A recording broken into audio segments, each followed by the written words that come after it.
একটা ভয়ঙ্কর হাদিস বলেছেন, এই হাদিসটা যতবার পড়ি থরথর করে আত্মাটা কাঁপে। কিয়ামতের দিন আল্লাহ তাআলা অনেক শহীদকে বলবেন তুমি জাহান্নামে যাও। সে বলবে আল্লাহ আমি জাহান্নামে যাব, আমি তো রক্ত দিয়েছি তোমার জন্য, লিইলাই কালিমাতিল্লাহ,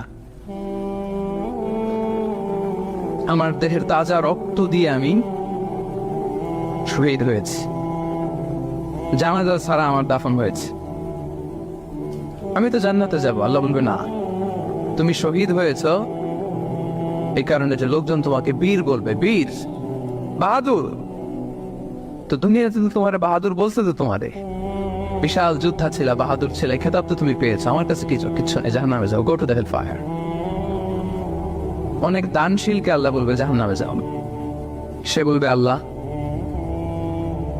আমি জাহান্নামে যাব, আমি তো মসজিদ, মাদ্রাসা, এতিমখানা,